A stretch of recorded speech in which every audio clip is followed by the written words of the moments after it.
Ontario's police watchdog has announced a province-wide probe into police corruption. It follows the news last week that 8 current and former Toronto police officers allegedly supported known criminals to commit a series of violent crimes. Those officers now face a slew of charges, including bribery, drug trafficking, and even assisting in a murder plot. Colin D'Mello has more on the response from Ontario's Inspector General of Policing. Colin. The allegations of corruption has been met with an unprecedented response. Toronto police say the suspended officers could be stripped of their paychecks. And Ontario's Inspector General of Policing is launching the first ever system-wide review to ensure these forces can actually catch corruption.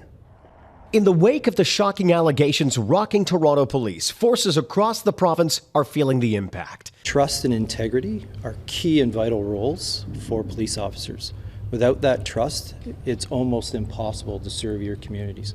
In a sweeping investigation dubbed Project South, 7 Toronto police officers and 1 retired officer were among 27 people arrested. The investigation included allegations of bribery, drug trafficking, and conspiracy to commit murder.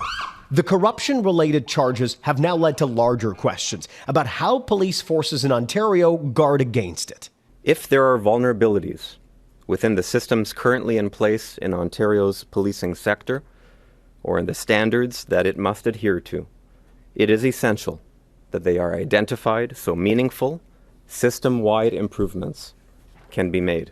For the first time in Ontario history, all 45 police forces, including Ontario Provincial Police, will be placed under the microscope. Ontario's Inspector General of Policing will look into how officers are supervised and how effective that supervision is, the ongoing screening and vetting of police officers, their access to police databases, evidence and property management, and substance abuse and fitness for duty. We are not looking at individual conduct. That is not our role. We are not looking at criminal conduct. That's obviously the role of this ongoing investigation. We are looking at whether or not the systems in place for things like recruitment and vetting, access to IT and information systems, are strong enough. The inspection was requested by the Toronto Police Service, which is now launching its own internal review. That will look at our internal processes, practices, and everything that we do to ensure that we're responding as quickly as we can. The Inspector General is offering no timeline. It's a probe that police agencies appear to welcome. This is amongst the greatest betrayals that I've ever seen in my career, and one that is the reason why I'm supportive of the Inspector General's work. Hoping it'll restore trust across the province. The Inspector General says any final report will be made public, as will the recommendations to police forces. Those recommendations will be binding. At Queen's Park, I'm Colin D'Mello. Back to you. Thank you, Colin.